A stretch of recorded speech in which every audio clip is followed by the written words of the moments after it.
We are fortunate to have an extraordinary combination of law enforcement and intelligence and military that work every single day to keep us safe.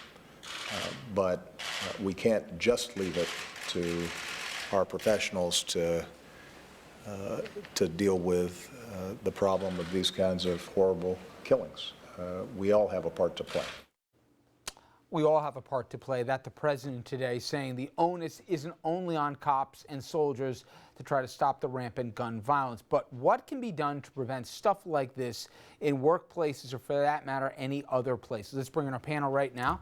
Richard Brodsky is a former Democratic New York Assemblyman, now senior fellow at Demos, as well as a professor at NYU, obviously a frequent guest of the program. Tom Verney rejoins us. He's a retired NYPD detective, kind enough to spend some time, as is Andrew Whitman, obviously our senior political correspondent. We got some politics coming up later in the show.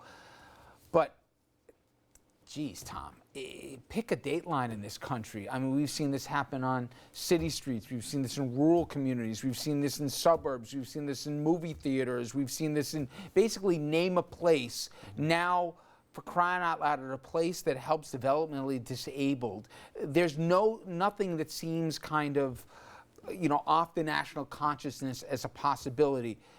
But one of the things that struck me was you got people in at least tactical gear, if not body armor, with assault weapons. It's almost like our own cops are outgunned out there in some of these circumstances. It's not the first time I've seen it. Yeah. From a police perspective, and a guy that was with the NYPD for decades, do you have the same kind of just hardened reality that I've seen this all before? Or even from your perspective, do you throw your hands up at some point and say, where does this end? These are troubling times that we're living in. It's just unbelievable to me. And after 3 years after Newtown, that we're basically in the same place that we were then. You know, really not much has changed, as the last clip you just played. You know, in Connecticut, New York, you know, we do have strict gun laws here, and in some places you don't, and that's where the guns are coming from. They're coming from every place other than here. You know, they are here, but they're not coming from here primarily. So you have legal guns, you know, that psychos are picking up and going out and doing destruction with. You have illegal guns on the street that are making their way up through the corridors of the nation to the New York area and causing damage. Then you have the occasional you know, wingnut who goes out and walks into a school and slaughters 20 kids and 6 teachers, you know, goes into a movie theater. You know, there are laws in the books, as was discussed in the previous segment, that are not being enforced as much as they could be. Guys are not doing nearly enough time in jail as they should be doing. A lot of these cases being pleaded down when they should not be pleaded down.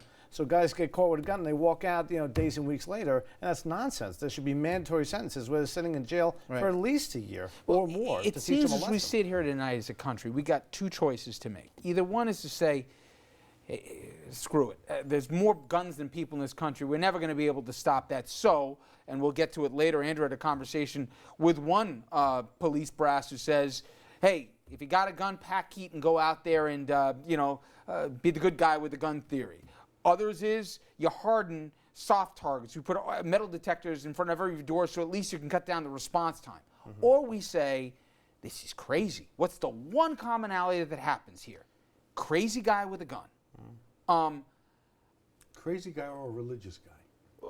Right, but even if it's a religious guy, it's somebody perverting a religion, so I think I can put crazy under it and be comfortable. Yeah. I guess what I'm saying is there are certain things that I would think are undebatable. Mm-hmm. If that's even a word. If somebody's on a terror watch list and we don't let them fly a plane, why are we letting them buy a gun? Yeah. The other thing is, how is it that you can sell in this country armor-piercing bullets whose only job is to kill a cop who's got a vest on? Yeah. And why do people need body armor? Are you having trouble answering these questions? No, but I guess we're sitting here 3 years after Newtown, Richard, and well, I have no belief anymore, and I was always the optimist at the table that things would change. Let me interview you. Why is this happening this way? Because we don't have the will, I think, at least in our nation's capital, to say... No, it's a democracy, man. But this is what's happening. The people that people are electing are choosing not to pass these laws, and they're getting reelected. Now, this is one of those issues where people, God bless Dominic for not being here tonight, are not being bought off with money. This is an organized You can debate movement. the influence of certain, certainly the NRAs and the rest of the world that might not change just opinions. debate it. Give the NRA credit; they dominate the political decision making with respect to gun laws. So why are you surprised? Here's why I'm surprised, and I'll put you on the spot.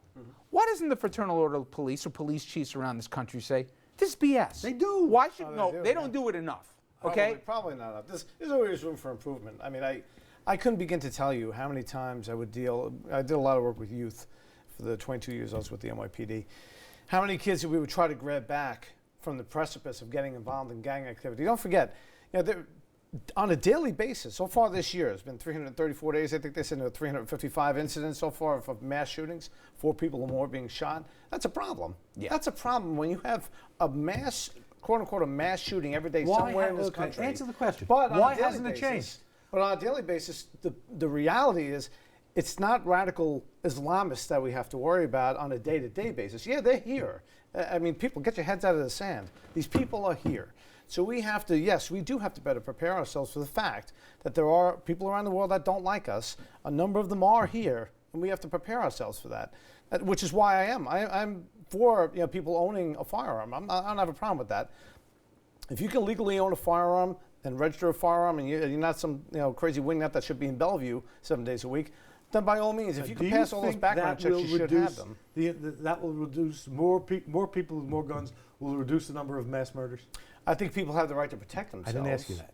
Do you think it will reduce the number of mass murders? I don't think it will necessarily reduce the number of mass murders, because you're going to have people that are always going to be able to get their hands on a gun. Then why do it? Then why own a gun? If as a public safety measure, I'm not talking about personal decisions, hunting, sport. I get all that. Mm-hmm. If you're trying to reduce the number of mass murders, do you think that owning a gun, widespread gun ownership will change that? But you said was no, right? So what will? You're going to see in places where there have been people who've tried to commit crimes, where people who are legal gun owners have been able to prevent that from happening. In a lot of places, especially in rural parts of the country, you can't wait for the police to come, wait 15, 20 minutes for the police to come. It's the local people who and can I be get armed. that too, but we don't see guys with 22s, Andrew, doing most of this damage. What do we see in common with this? It's people either they want to, death by cop, they want to commit suicide, they want to have some big, and they bring assault weapons. Mm-hmm. And I don't want to get down, please, if you're sitting at home and you're already starting to type me, well, Rich, you can always modify a gun, please. We don't need AR-15s, okay? We really don't. You can kill a deer without an AR-15, and you can protect yourself at home without an assault weapon. Again, for folks who didn't see it, and you brought it to my attention this morning, can we show the Daily News cover on this one today? And this got a lot of a reaction. And for folks who can't see it, Andrew, you had 4 different lawmakers. All presidential, or 3 presidential candidates and Paul Ryan, all Republicans, all offering thoughts and prayers for the victims in San Bernardino. And then, of course, you see the headline. I asked the final question to the senator, why should we feel this is going to be any different this time? I know you've had a theory, which is good. The day we stop making guns really cool, that's one thing. But for me, I think you start. You start by saying stuff that, at least to see if we can be logical in this country. Who thinks you shouldn't be able to get on a plane, but you should be able to get a gun if you think you're dangerous? That's crazy, right? And why do we still sell armor-piercing bullets? At least we can separate the real people who have a real debate about the Second Amendment and worrying about the limits to the people who are just going to say no to anything. But I think you have to figure out how to make that sales pitch to the legal, responsible gun owner, many of whom support some of the issues that we heard coming out of Newtown, like background checks or some of the other restrictions on magazines. But how do you stop somebody who is legally allowed to and is responsible as a gun owner from buying as many guns as they want, or from being able to use some of those more niche type gun, the armor-piercing bullets or whatever the case may be? Fewer Americans, a smaller percentage of people in this country own guns now than did 10 years ago or did 20 years ago. The problem is they own more guns, and they own a wider variety of guns. And part of it, I've said before, I think is rooted in the personal freedom aspect of it, the libertarian aspect, but also the Second Amendment. If there's got somebody who doesn't really have a position on guns, I have a constitutional right to do this, man. There are things you can do, practical things. You heard them listed. I just want to go back to this. This is a bunch of sophisticated people who have discussed this problem before. Why hasn't it changed? It hasn't changed because the people who are elected to office won't vote for those bills. They won't vote for those bills because, generally speaking, the NRA has positioned itself so that if you take them on, you're going to have a very hard time getting reelected. It's too easy to blame the NRA. I'm not blaming the You're NRA. saying that's the reason Congress is stuck. It's because of the NRA, and I disagree You with said you. they've effectively used their influence here, Okay, but and I agree I'm with you. describing, I'm not blaming. Why do you think it hasn't changed? I think because voters have not. The voters who vote on guns as an issue are gun rights supporters. You're agreeing They're with gun me. owners, as That opposed the to peop- gun critics who don't vote on That's this basis. just what I said. And in a practical way, when you look at what congressmen, senators, state senators, and assembly people do, there aren't the votes for the bills that you want to pass. Except there's one difference. There were 2 times where I thought more of this will change public sentiment. A few years ago in Jersey City, there was a tragic shooting. A career criminal got his hand, I think it was an assault weapon, killed a couple cops, injured another one. Jersey City police chief went out that time, unscripted, and unloaded on the camera saying, enough of this bleep and bleep, let's stop being afraid of this, and my guy shouldn't be basically out on the streets getting outgunned here by creeps who should be sitting behind bars. And I said, you know what? Nobody's looking at that guy like some bleeding heart. This is a cop, and they're doing a tough job here, and he's not looking to make it, any easier and everything else, but he doesn't want to worry that his guys are going to go out here and they're literally going to be going into a shooting gallery. I think most people, regardless of their politics, says, I'm with that guy. The polls show Wait a minute. you're right. The other time was when the NRA spoke, after Wayne LaPierre spoke after Sandy Hook, and was so tone deaf that even some Republicans said, I'm not with that guy, right? And they would have gone for universal background checks. My point is... They didn't. But you know why they didn't? Because into the void, all of a sudden, when they hear a Michael Bloomberg say something, when they hear something else, people are looking for an excuse to say, I don't want to be with that guy. I'm telling you right now, if all we did was take police chiefs and put them in front of the camera and said, I want you to be able to own a gun. I want you to be able to even get a handgun here if you pass the background checks and do whatever else. But here's what I don't want.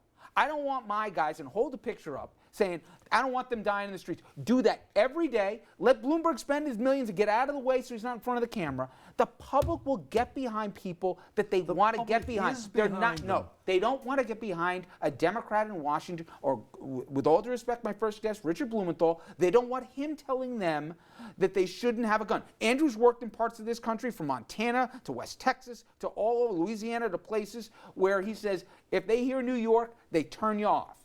I get it, okay? And I'm telling you, it's now the messenger. It's not as much the message anymore. Nobody really thinks a guy on a terror watch list should have a gun. Who in their right mind really thinks that? They just want to say no because they don't want Nancy Pelosi telling them that.